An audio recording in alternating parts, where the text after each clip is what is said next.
Kate Cantwell, welcome to the podcast. Thank you for having me.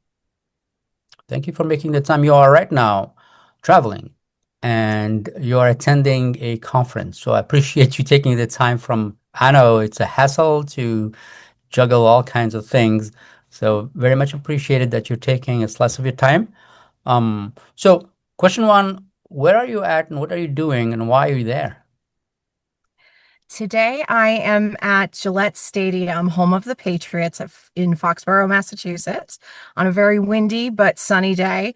And I am a sponsor, or NERSC is a sponsor of the NEMA conference, which is a gathering of property managers from across the New England and beyond for learning and collaboration and an opportunity to be able to talk and meet and support each other. Wonderful. And what kind of organizations are attending there today? We see a lot of organizations that are helping property managers pick the best products for their residents and their complexes. I've also seen many companies that are supporting property management companies that are going through, say, a licensing process or a permitting process to be able to build new sites and make new housing available. And the topics have been very diverse of everything from discussing what's happening at the federal level, the state level, to how we can use data to better create housing opportunities for the elderly and families that need it. Okay, okay. Is it a couple of days or is it like a week kind of a thing or how long are you? It's generally a 2-day conference. 2 day conference. Today is the last day? Yes, it is. This is last day. Okay. Um, and so NERSC is the organization where you are representing, and you are, just to make sure everybody knows who you are the executive director of NERSC, right? Correct. Okay. Now let's talk a little bit about NERSC, and we'll go back and do a deeper dive. What is NERSC and what is its mission? And then why in the conference itself and the gathering, what is the specific thing that you sort of want to make sure that people take away who come and visit you in the booth? Excellent. NERSC is a nearly 30-year organization that was established by resident service coordinators for resident service coordinators Hmm. to make sure that the best practices and learning were being taught to service coordinators as they move up their career. And it had a lot of success and momentum from its annual conference, which we still do. We have the 28th annual conference coming up in April. Wow. But we have expanded our mission, which has to do with building a community of learning and support for those who are in the front lines of supporting our elderly and families across the country. Okay. Okay. And are you focused on New England or is it just where you started and you're going to go national? So our origins are New England and still heavily New England, but it has expanded out to more of the northeast part of the country. Okay. And in our last conference, we had 18 states from the East Coast to the West Coast represented at our NERSC annual conference. So we're very excited about people seeing the value in the products and learning that we're delivering. Okay. And then one more question on the organization, and we'll go back later. Is it a nonprofit? Yes. Nonprofit. Okay. Um, and right now, you said 12, 18 states. How many folks are members of your organizations? Not how many states? Yeah. Like New England and anybody else at this point? Any other states? So we have members from New York, North Carolina. Hmm. Some businesses decide to align with us, and they have employees from all over the country. We Okay. have a few members from Seattle, from Indiana. But we just we have these very interesting pockets of momentum that have come to NERSC and decided to be a part of our family. Okay, so we'll go back to NERSC later on because I have a lot other questions. Now let's shift focus to you, right? The executive director. When did you become executive director of NERSC? I am coming up on my 2-year anniversary in January, and it has been an absolutely wonderful blessing and experience to be aligned with this organization. Well, congratulations. Thank you. I know the first 2 years are always the hardest years. Well, I hope so, but we'll see what the federal government has in line of what's I coming think down it's the gonna road. go only uphill from here. I think we hopefully have reached the bottom of the bottom. I hope so. I hope We'll so. see. Like the terrible two, like as human beings, the first 2 years are hardest. But congratulations, that's a feat, to be honest with you. Now, it's interesting. I was looking at your LinkedIn and at some stories and some interviews that you had. Interesting your career path. When you started out, when you were way back, not way back, when you were an undergrad, for example, did you envision that you would end up being the executive director or leading an organization like this? Absolutely not. Absolutely not. I went into college wanting to be a history teacher. And one of my first days of college was September 11th, 2001. Oh, And okay. I was at Hofstra University at the time, right near where the attacks happened. Was And that your freshman year? yes, Hmm. and my first time long term away from home, and I could see the smoke coming out of the towers from my dorm room. Wow. And it had a significant impact. And I kept going back to the words of President Kennedy: ask not what your country can do for you, but what you can do for your country. And I really wanted to get into public service. Yeah. And I didn't have a lot of mentors or being a connected family. My family's very, working class, coming up the ranks through from immigrants. And I started off after undergrad working on political campaigns, and I've worked for every political party. I've tried to work on my own centrist political party in the state of Rhode Island Mhm. and nationally, and trying to work on just innovative solutions to try to increase voter voice in the world we're living in, which is so many ways is just repressed by our political systems. And at some point I needed to get smarter and wanted to learn more, and I went back to graduate school at Brown University. From there I was recruited to Bryant University, which is a business school, and we worked on trying to connect business practices in leadership and communication with the public service world and helping people work through problems. And it was an amazing experience. From there, I took those collaboration skills and partnered up with the Federal Reserve Bank of Boston and the Boys and Girls Club in Newport, and had a chance to work across 20 organizations, especially Newport Public Housing and the residents of Trinity Management in the area. And we worked on projects that had to do with workforce development, creating a health equity zone, and things that within 1 year, it might be hard to see the impact.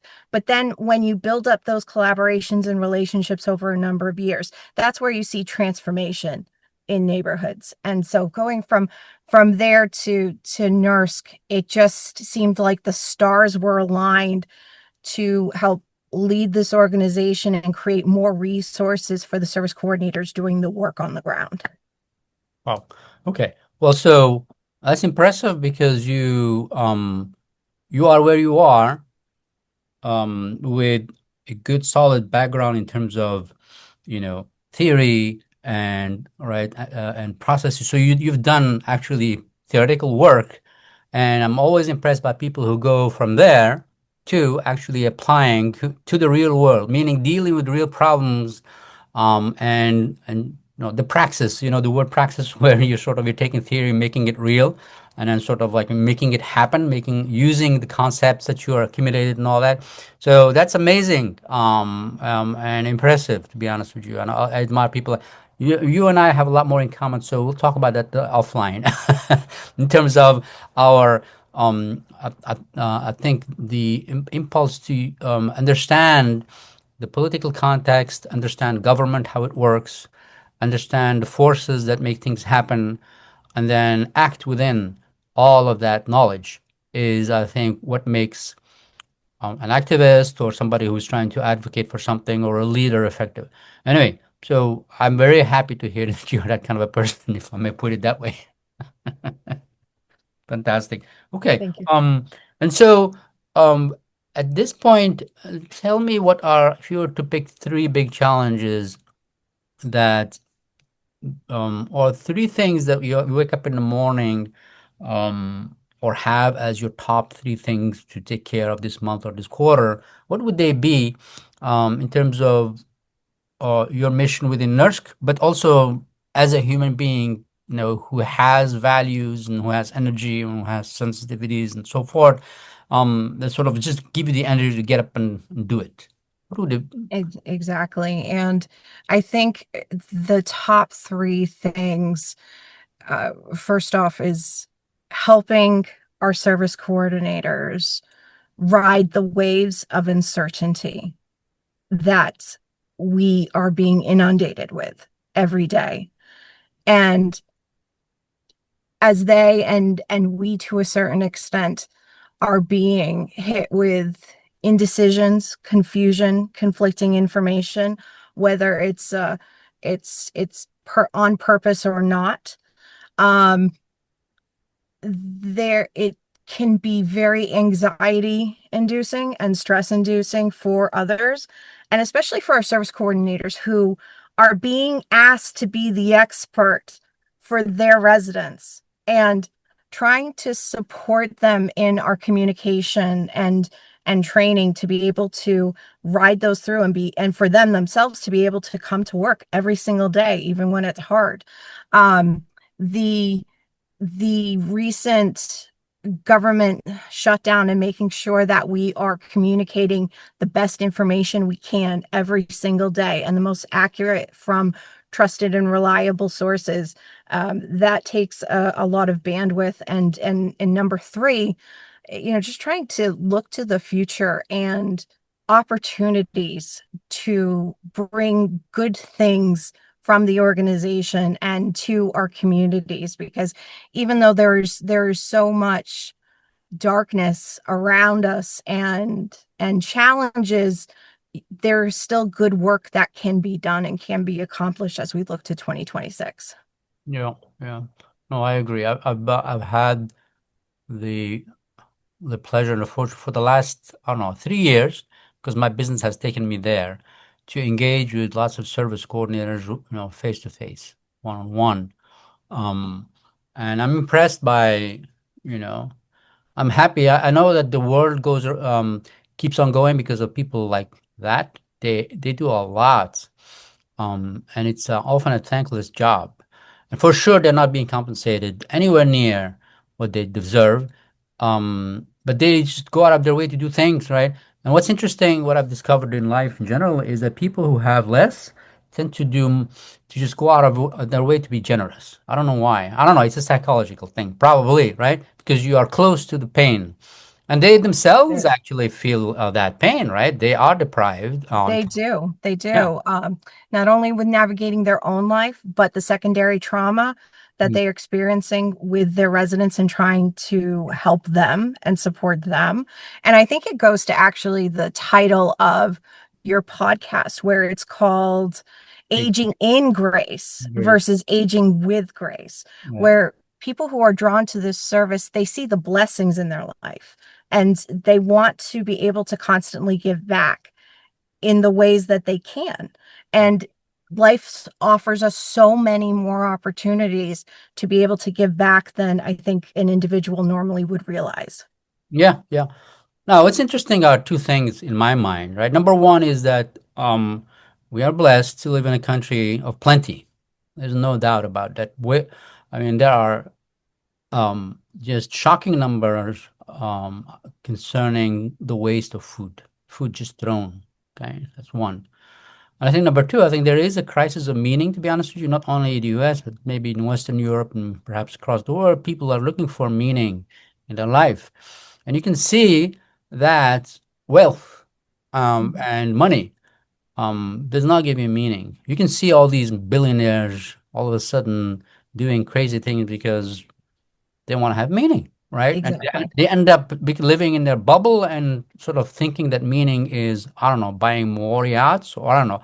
Or right now, which is even more dangerous, actually, the thing that meaning is actually setting the path for history. All these transhumanists and all these crazy people like Elon Musk and all those folks who think that, you know what, I'm going to get involved directly in government, right? Because I have a theory about how the world should be. And so they derive meaning from that, right? Which is very unhealthy. But the point really is the fact that there's plenty, the fact that there is the quest for meaning as human beings, all of us, no matter what. When we wake up in the morning, we just need to have a sense of purpose. I think that combination presents, as you were saying, so much opportunity for people to do things that are within their means. And I think organizations like yourself sort of comes in and says, okay, let's calm down, let's figure it out one day at a time. Let's talk. Let's find out the resources. Let's just make sure that you guys are plugged in. And so I really respect such organizations who are out there trying to ensure that we make the most of our material and our, I would say, spiritual energies. Because I'm a big believer that all problems are solvable if we figure out a way to work together. Very, very sort Absolutely. of, it's a bromide. It's a thing that everybody says all the time. But when you face a real problem like food or health and all that, you can see that let's apply those principles. There are resources, there is goodwill. I mean, this country, like any other country, human beings are really good. I mean, we are social animals. We want to do good. We feel good. There are studies that show that when you do good, you feel good, Exactly, exactly. right? And it really we see this over and over and over again in our communities that service coordinators work in, that it really doesn't take a whole lot of individuals to Hmm. use their voice to create change. That change may not happen as instantly as you might see on Twitter or Facebook, but going to City Hall and talking about a bill Yeah. in front of the city council that's affecting your site and your community, writing a letter to the editor, five people showing up randomly at a local government meeting can set off unbelievable waves to the people in charge. And it's one of those unique opportunities that service coordinators can be a part of, because we've spent so much time in shifts working on trauma informed care and also focusing in on resident voice Yep. and dignity and Yep. making sure it is at the table and we are not making decisions for them.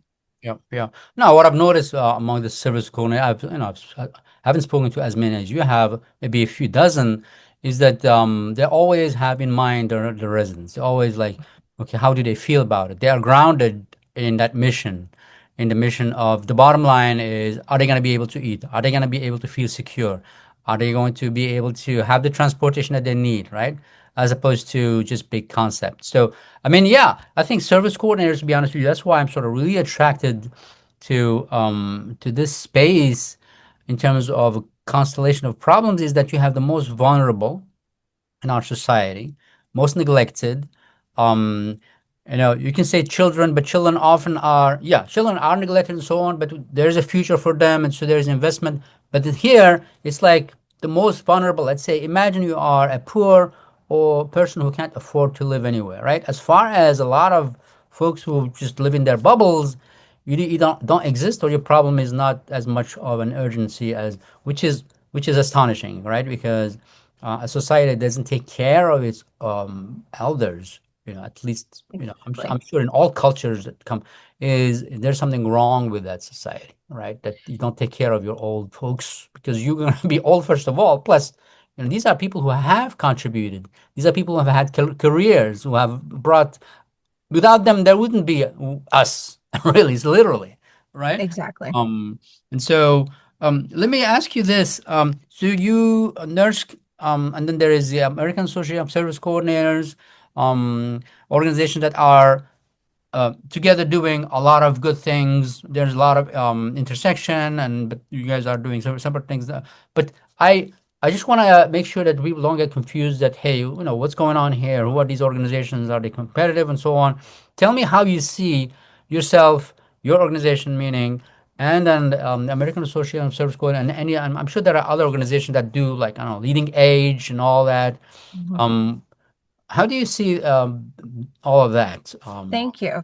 I appreciate the question. And for context, Ask, the American Association, and NERSC were two organizations that started up at about the same time with the same idea of tackling those HUD regulations and creating great learning opportunities. And one of the first things I wanted to do as an executive director was help build those bridges with Ask, to make sure that we are tackling this larger problem and these systemic problems together, even if some of the training that we do looks similar. And one of the things I've tried to do is encourage collaboration and communication, especially around advocacy at the federal level, and coordination. They have such a great infrastructure in place, and Melissa Harris is a wonderful leader, to make sure that we are all working together when it comes to longer term policy decisions that can benefit service coordinators. And the second piece is, Ask has come to our conference. We go to their conference, and I think there are opportunities for us to collaborate again in the future. And I think what is different about NERSC a is more about process and how we develop our education. Yep. One of the things that we're very proud of is the fact that our service coordinators, and we have a team of volunteers, and it can be anywhere from 5 to 12, are looking at the curriculum, are criticizing, are pushing back, are making sure that what we bring to the table is something that your peer would want and be proud of and be able to do, and answering those real on the ground questions. But again, we're sister organizations in a larger challenge that we need to be working together. Oh yeah, yeah. I mean larger. I mean it's vast, vast, vast problems, right? And the more organizations, the better. There's this fallacy of like a like what do you call that? Zero sum game. There's a pie, and I don't think I think you guys increase the pie by coexisting. You increase the fact that Absolutely. awareness. I mean, I'm sure there are lots of service coordinators out there who don't know that there are these organizations, right? And so, Exactly. and so, hopefully, not hopefully, I know for a fact that you guys, as part of an ecosystem, are doing a lot as opposed to just one organization taking care of everybody, right? That's just not a healthy thing when you have some kind of Exactly. um. Let me see here. What was the other question I wanted to ask?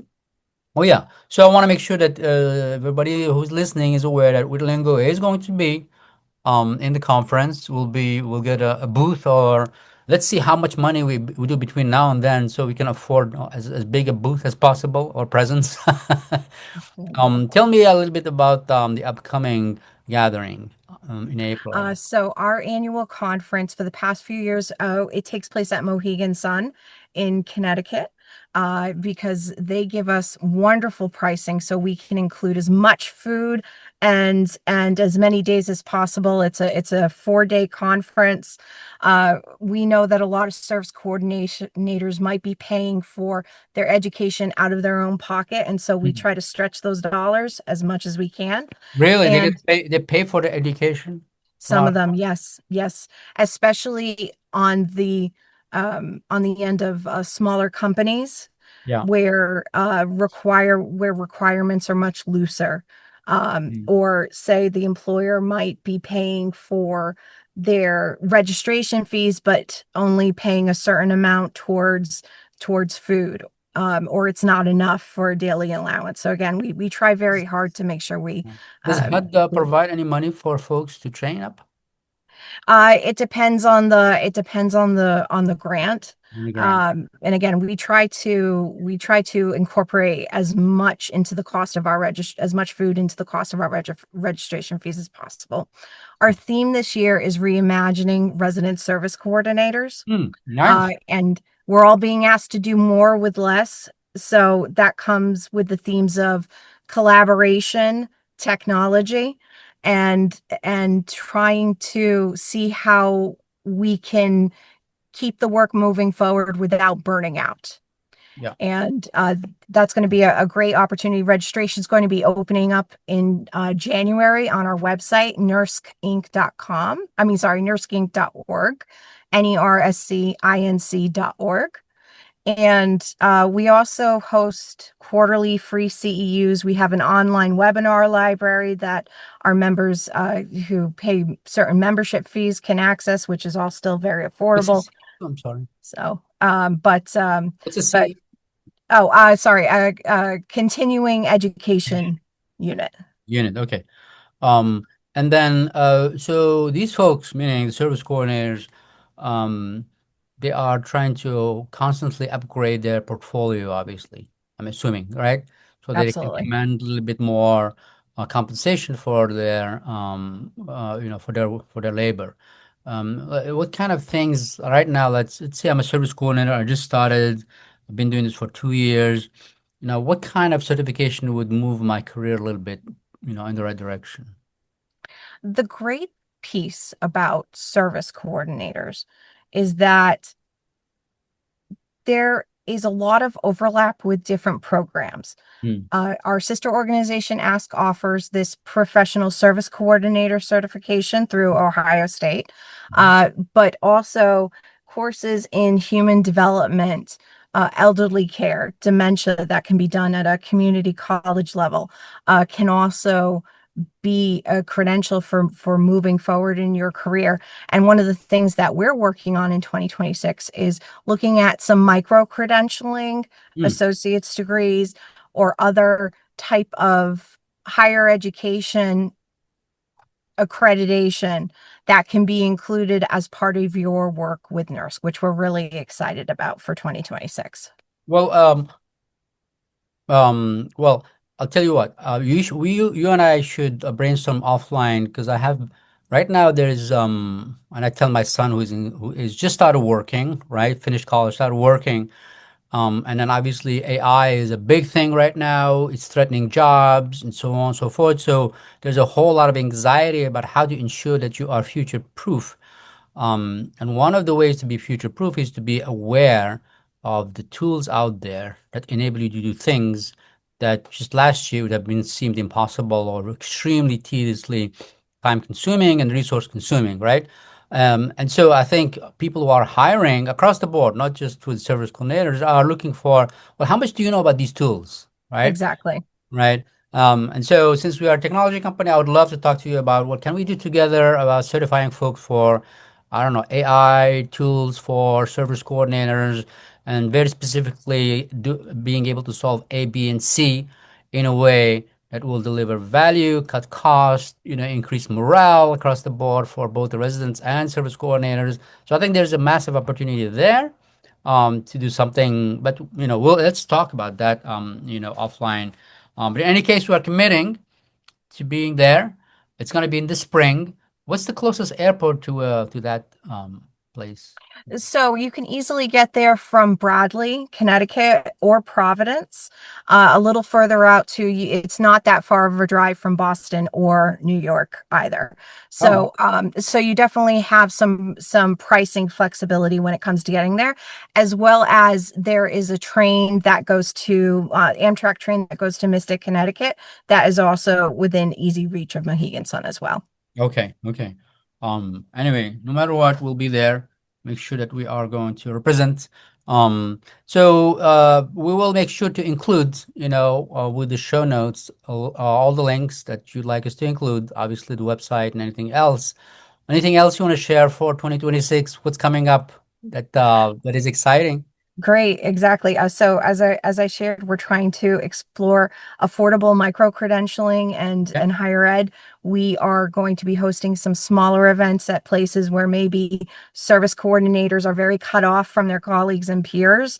And we're also exploring, I can't get into too many details, but we're starting to explore ways that a service coordinator can diversify how they are paid. So many of our service coordinators are paid through grants and federal or state funding, and we are trying to look at some solutions that will sustainably allow other streams to come in to support these critical positions. So again, a lot of challenges for 2026, but also a lot of great things coming down the pipeline. Yeah, I think that the crisis we went through this the last few months, I think it's going to build a lot of energy, and I think it's going to give a lot of folks a sense of perspective. That's my opinion, and a sense of urgency. Because if it happened once, it can happen again. So what can we do to ensure it doesn't happen again, and all that? So I think it's a clarifying moment, an energizing moment, and I think once the dust settles a little bit, I think we will. I'm an optimist, so I think all of this will turn out to have been worth going through to the extent that one can say that. To the extent that one can say that, depending on what we do next. But I think what we'll do next is going to be like it's going to get to the next level of being more robust and using our resources. Anyway, Kate, Cantwell, thank you so much for being here. I really appreciate. I'm sorry about the phone. Appreciate your time.